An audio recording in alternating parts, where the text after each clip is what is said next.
Welcome. Been a bit of a while, so it's really lovely to be with all of you today again. Baruch atah Adonai Eloheinu melech haolam asher kitshanu b'mitzvotav v'tzivanu la'asok b'divrei Torah. Amen. So let's take a look at it. It's been so long. Where are we now? We're in Genesis. Remember on Sunday we did Right, Genesis? right. So they have just eaten from the tree of knowledge of good and evil. All God right. hidden themselves because now all of a sudden they realize that they are naked, i.e., exposed. They are aware of their sex, and they're hiding, and God is asking man the most important question: where are you? Where are you? So just to go back, because it's almost in some ways sort of, it brings a smile in some ways because it's so human, right? Vayomer, so this is Adam saying, Vayomer et kolcha shamati bagan, he says, I heard your voice in the garden, the ira, and I was afraid, ki erom anochi, because I am naked, the echave, and so I hid. And this is where we left off. Vayomer, God says to him, Mi lacha, who told you? Ki erom ata, that you're naked. Who told you you're naked? Hamin ha'etz asher tziviticha. Did you eat from the tree which I commanded you, levilti achol, to eat? Achol mimenu achalta. Did you eat from the tree that I told you not to eat from? Oops. Oops. Oh my gosh.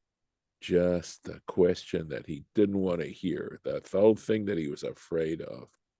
Rashi, mihi gilacha, who told you? Me'ein lecha ladat, ma boshet yesh be'omed arom. Where would you even imagine that one should be ashamed? What shame there is, humiliation to stand naked. Why would you think that? Hamin ha'etz, and this, of course, is a question. Did you eat from the tree? Question, question, question. And of course, you notice God asked them two questions, right? And my sense is that because that he didn't just accuse him, he asked him, he gave Adam that opportunity to come clean. Adam had that opportunity to say, yes, I'm ashamed of it. And I'm taking responsibility for it. And I want to tell you something. There is something I realized many, many years ago, that whenever you encounter a situation such as this, or a negative situation, be sure to ask yourself the question, what part of this am I contributing to? I don't believe it's right if you're not fully responsible for it, and the probabilities that you are not fully responsible for this negative situation are high, close to certainty. But on the other hand, the probabilities that you have contributed something to it is also almost a certainty. And to not be honest about that robs you of something very much. Golda, let me recognize you. Yeah, it dawned on me that it's dawned by you anyway. It dawned on me that they learned a lot more than just what their bodies really were and the that they were naked. They learned how to deceive. They learned how to hide.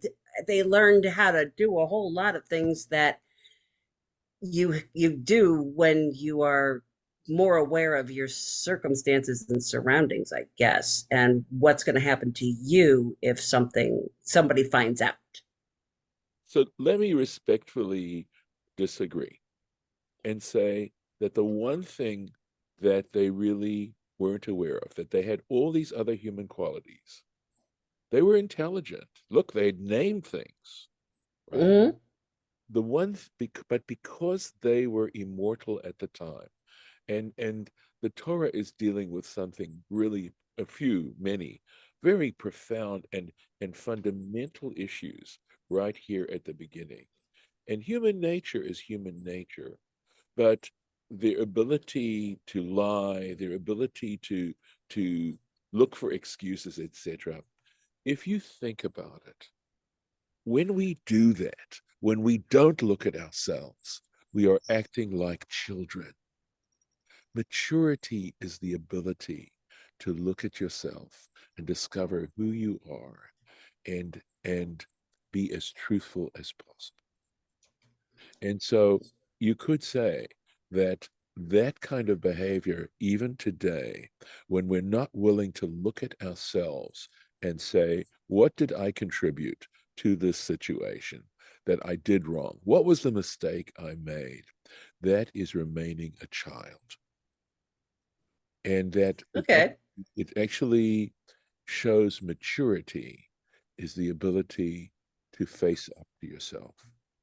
And I think in so many ways, life can be a process. That is to say, maybe wisdom, you could define almost wisdom as learning who you really are, learning your limitations as well as your strengths, and learning But how they didn't really have a reason to do so, to lie, to hide, until they did something wrong. that I would probably agree with you on that. Yeah. Okay, I'm sorry, that's where I was going with that. Okay, It was just a little bit of editing that we needed to do there. Right. I mean, this is the right. first time. This is the first time that we see that happening. Yes. Yep. Very good point. Very good point. Yes. Okay. They had that ability to do it. But again, it was something that just dawned on me rather recently that that kind of behavior and so much of the behavior we're seeing today in public is actually childishness. It's being children. You know, uh yeah. Okay. I won't go on with that for a moment. All right. So, Vayomer Ha'adam, look at what he does. This is so incredibly human. Vayomer Ha'adam, Adam, the man, said, Ha'isha asher natata imadi. Look at this. He's throwing it totally back on God and Eve. He's totally avoiding responsibility. He says, the woman which you gave me.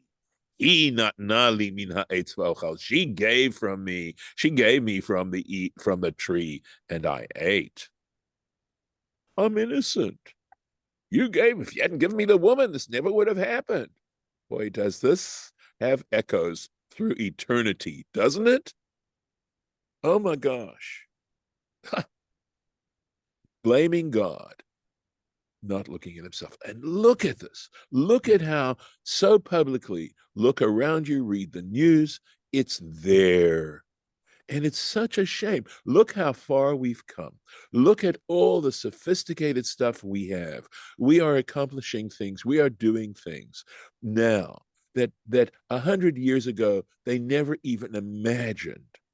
you know of course, living in the peninsula, and we're sort of in compute, in Silicon Valley, right? They mentioned, I remember back in my earlier days when I was at college still, where they had Fortran and computers took up a whole room and they had to use punch cards and things like that. And then they had the Cray computer, which was supposed to be able to compute so much quicker, et cetera, et cetera. And you realize that our iPhones, right? Our iPhones have more computing power in those little iPhones than even the Cray computer. Okay. And look at how we have not advanced in the least, okay, in terms of discovering who we are and where we are.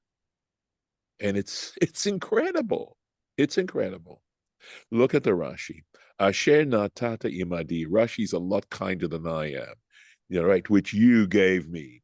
And he says, this is quoting from Avodah Zarah in the Talmud, Kan kafar betova. Here he showed a lack of gratitude. Huh, so incredible. And this part of it for sure, I believe, we can relate to. and see the wisdom here and the brilliancy of it. But we will be getting to, we'll see. Maybe not today, maybe next week. We'll see. Okay. So far, so good, or so bad. Vayomer Hashem Elohim Laisha. So God turns to the woman, right? And it says, the Lord God said to the woman, Mazod asit, what did you do? Well, she ain't a lot better, okay? I think she's better in the sense that she doesn't blame God. She doesn't do that. I think she comes off slightly better, but she isn't blameless. But Tomer Haisha, she's also into this game, right? And the woman said, Hanachash, Hishiani, the serpent led me astray, Va'ochel, and I ate. Again, there's truth to this, to some truth, right? But again, we are ultimately responsible for the choices we make. It is true, however, that the snake did seduce her, but not a good excuse. Because remember, we'll see in the very next thing, right? You've got God telling you, don't eat from this tree, and you've got a snake kind of convincing you maybe it's okay to do. Who do you listen to? And this is exactly going to come up in a second, right? Vayomer Hashem Elohim El Hanachash. Pretty sure that's the next word. There we go. He asita zot, because you did this. Arur ata mikol habahima. You are cursed more than any other animal, any cattle, domesticated, right? Umikol chayat hasadeh, and from all the beast of the field. Al gachoncha telech, you shall go on your belly. Va'afar tochal, and you shall eat dust. Kol yemei chayecha, all the days of your life. Sorry, did somebody want to say something? Forgive me. Did anybody? Okay, I wasn't sure. Yeah, I did. I Okay. raised my hand. Go ahead. So,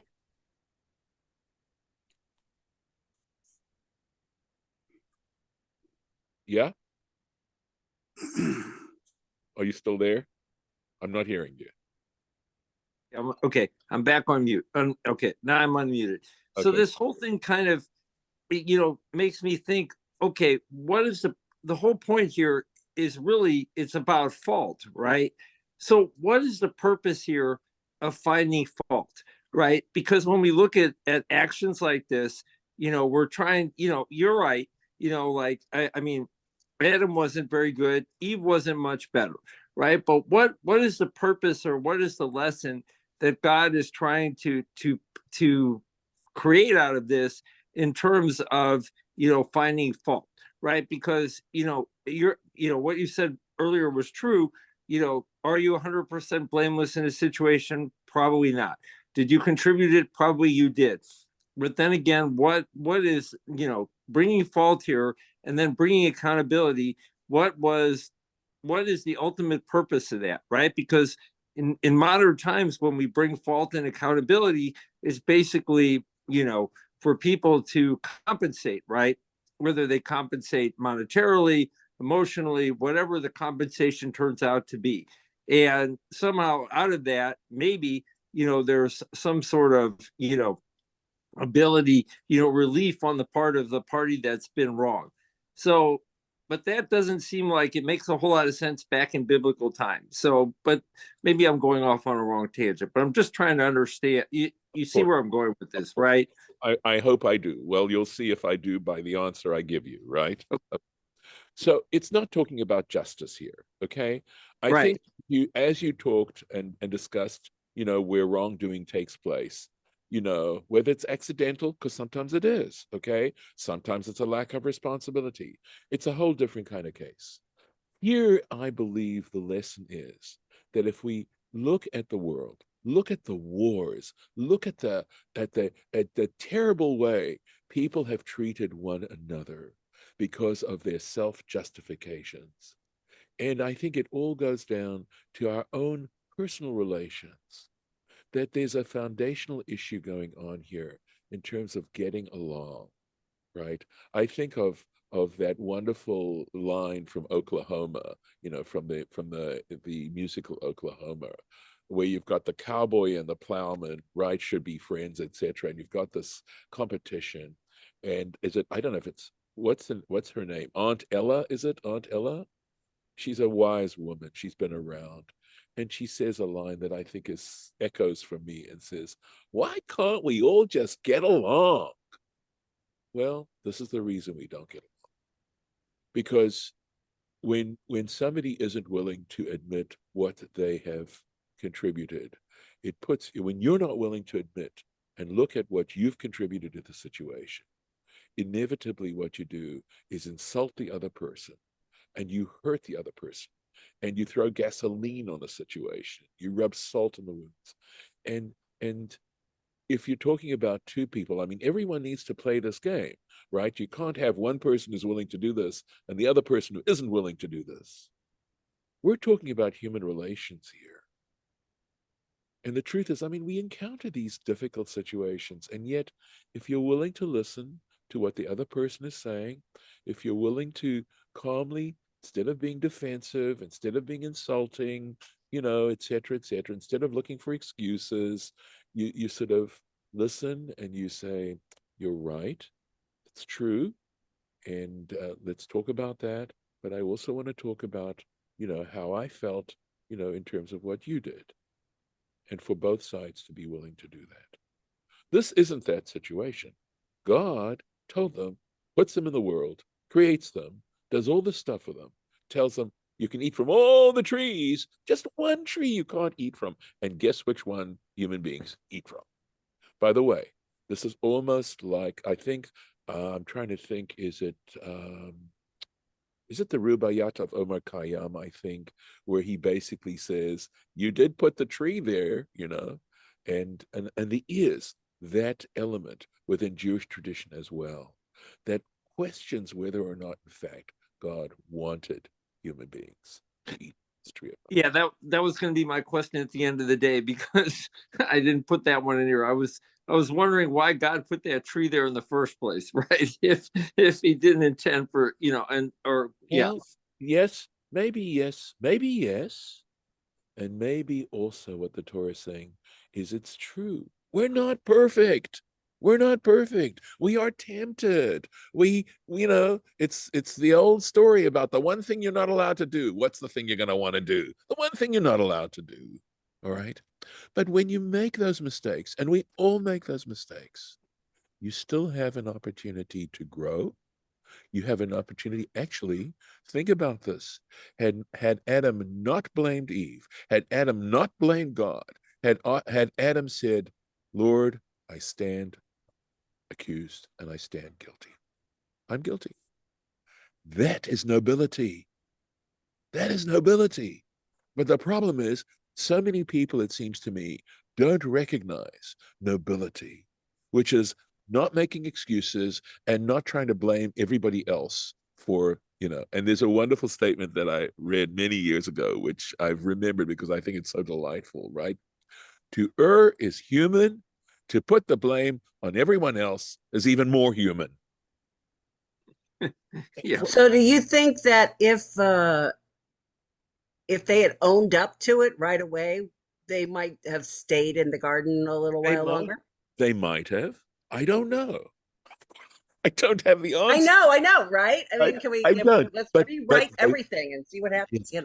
Oh, but I think this is the point about this is that this is what we're all challenged to do on a very fundamental human level. I mean, Well, this is like a one strike and you're out thing.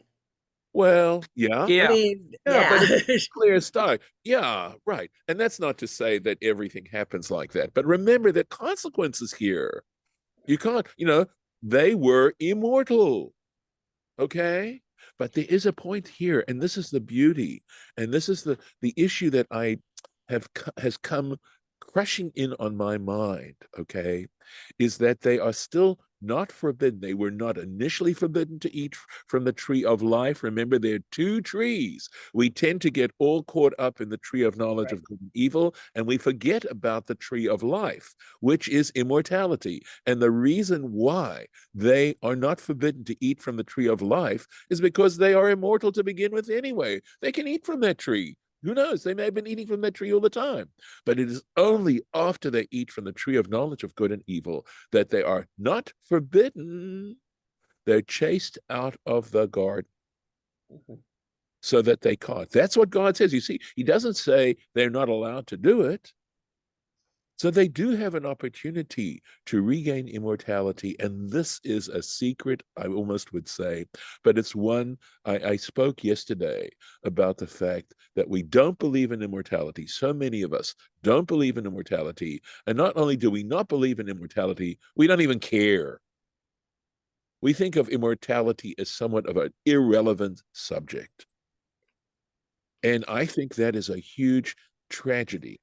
But I know why. I think I know why. There's several reasons why, but a very big reason why is because essentially we live, for the most part, lives that are so much more comfortable than they were for thousands and thousands of years.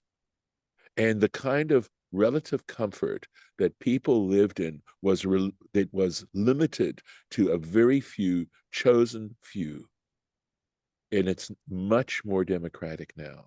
And the fact that life, to such a great extent, is delightful on many levels, despite the adversity that we all face, some adversity which is awful and awesome, nevertheless, because of technology, and I'm not against technology, don't get me wrong, okay, is that here we are in such a beautiful, lovely world with the potential of truly making it into a Garden of Eden if we only weren't selfish and childish, etc., etc. Okay. It's So also a really good object lesson yeah, for, okay, let's presidents who have lied and lied and lied and lied and said they didn't do it and didn't do it.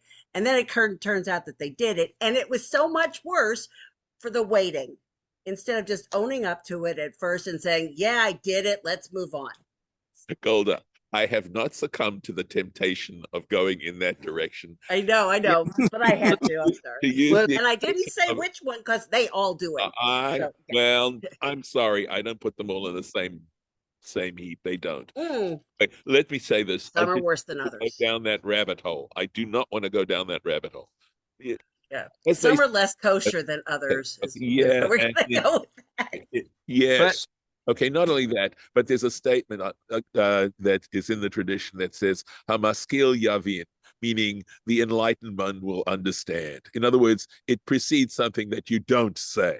Okay, and you leave it to people's intelligence. For the ones who are smart enough, they'll figure it out. I don't Right. need to. I don't need to make political points. David, you wanted Oh, to? no, no, no, you yeah, didn't at all. it, I did want to say I totally agree with you. I thought about that point about immortality in the sense that because in the past ages, up until let's say the last 100 years or so, Yes.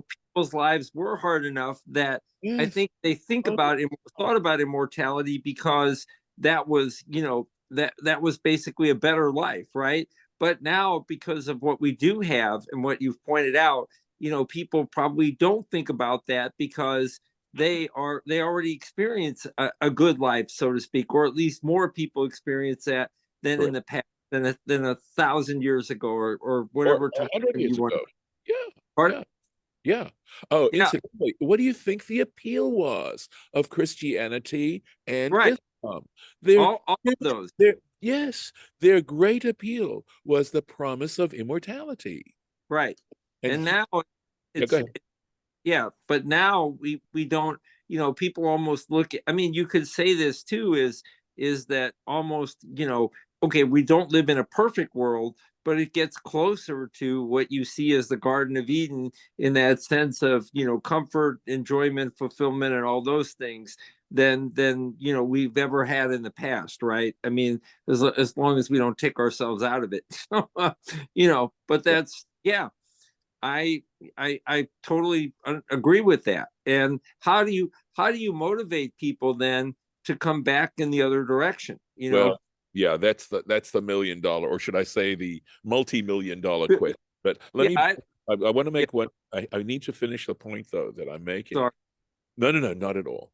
So they're chased out of the garden, and here I am going ahead of myself, and I'm sorry, but I want to do it because I want to make this, because, excuse me, I did not realize this until relatively recently to what degree it represents the very nature of Judaism and the Torah. There is a reason why it's called the tree of life. It is called the tree of life. And so what we're talking, and the fact that we're chased out of the garden, and there are these cherubim with it, or seraphim with ever turning swords, etc., preventing us to go back into the garden. And the truth is that there is this garden called Torah, that you yourselves are now actually you are in this garden right now and are studying this and learning these lessons.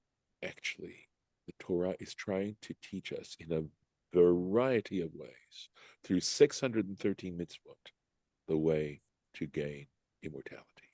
Uh, And all of a sudden, I realized that these arcane laws that we were studying in Leviticus that have to do with cleanliness, spiritual cleanliness, etc. The reason for them is to help us give God back the pure soul that God gave us to begin with. That our job here is to take our souls and keep them as pure as possible, and through the process of gaining wisdom, to earn immortality. And that the Torah underneath it all is there. It is the tree of life. And when you study Torah and when you live by Torah, that is to take eating, that is the process of eating the fruit of the tree of life. When you eat the fruit of the tree of life, that's a metaphor for living by the values and the mitzvot that are in the Torah. And by doing that, one gains immortality. Now, do you have to do every single mitzvah that there is? No, no. And it's possible that if you observe the 10 Commandments, that may be the minimum requirement. Okay? That may be why we separate the 10 Commandments from all the other commandments. And at the same time, though, when you love God, the whole thing about all these other commandments and the oceans and oceans of information and interpretation and examining how one can apply these mitzvot, especially given the pragmatics of it, and things get mixed up, and how do you deal with it, etc. Trying to perfect that is a delight, an added delight, and maybe it's eating from all the other trees of this garden. And there was a syllogism that I've known for many, many years now, and that is what Jesus is to Christianity. And people sometimes used to say Moses is to Judaism. No. What Jesus is to Christianity, Torah is to Judaism. Mm. And if we cared about it, give me 1 second. I know you want to say something, and I want you to say it, but yeah. I'm going to finish this by saying that were we to think about immortality as attainable and as giving life meaning, because I won't go much beyond this now. I may a little bit, but because I want Harlan to be able to say something, it would be a whole different story. Okay, Harlan, go for it. The only thing, everything you said was wonderful, but God has something that we want very much. He forgives. God forgive them for what they did. They could stay in the garden, but what happened was Cain became jealous of Abel and killed him. That's the first murder. When that happened, then they were chased out of the Garden of Eden. No, But sir. God did No, sir. forgive them. No, Yeah, I just want to bring it up. I'm sorry. Harlan, I think you are mistaken.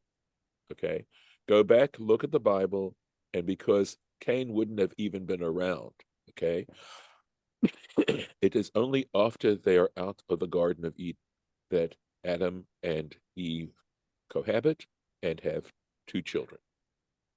Oh, I thought they were in the garden. I'm sorry. Okay. okay. It's okay. It's okay. No. So it is, yeah, that was based on a false premise. Yeah. No, no. There are consequences.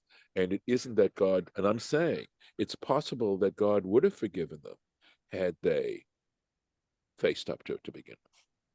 Okay, but they didn't. They didn't. And I say, I mean, Adam goes as far as blaming God. Blaming God. Wow. Okay. Yeah. We'll go on a little bit more. In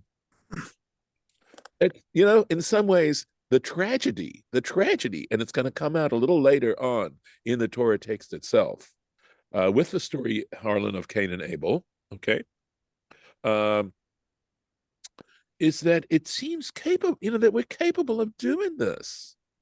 That it's not as if this isn't out there. Okay. Oh, here's the thing. Here's my argument for immortality. And people say, well, it's not scientific. Well, no, it isn't. But if we were to consider, yes, we're focused on the end of life, but how about the beginning of life? Do we know how we got to where we are now? Here we are. Here we are. But can we really explain our creation? Can we really explain the place from which we came? Can we do that any better than we can our leaving this life? And to look at that instead now as part of a stage, right? That we were somewhere before we came into this world. And although our consciousness is limited to this world, nevertheless, there was a place where we were, which we've forgotten. We don't have any recollection of it. And that this is actually a stage in between two places. And a few years ago, I came up with this point that we're not here before we got into this world for a long, long time, and we're not going to be around for a long, long time. And this little space in between birth and death, right, is so brief. And to try and look at how precious it is for the fact that it's brief. We don't have a lot of it. Even if we live to 120, even if we live to 900, it's still, compared to the infinite beyond and the infinite before, okay, it's awfully short. But if we understand the mystery of creation and the mystery of us coming into this world, of this mystery of gaining consciousness, maybe we would understand that there's also a mystery to our death, and that we shouldn't assume that it's nothing more than oblivion.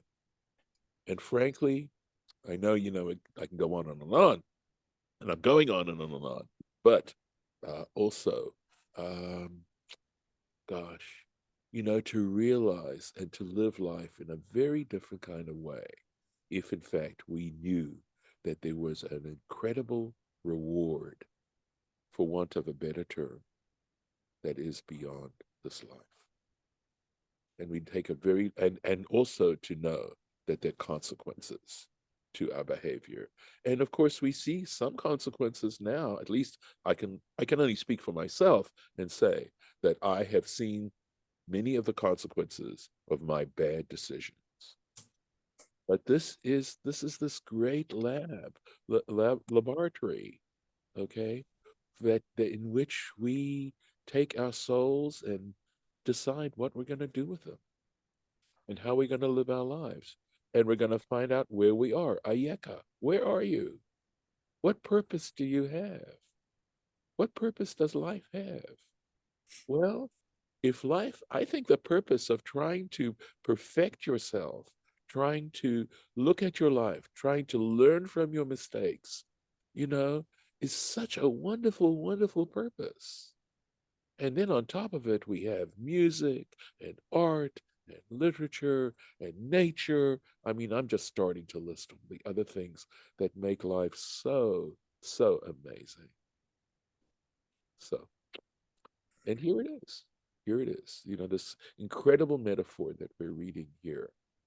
going on. In fact, I can't go on. I've extended my time. I'm going to stop the share. We're going to stop here. Okay, we're gonna have God speaking to the serpent. I'm sorry I went past time. Too tempting, right? Fell into temptation. Not going to make excuses. All right, we'll start here next time.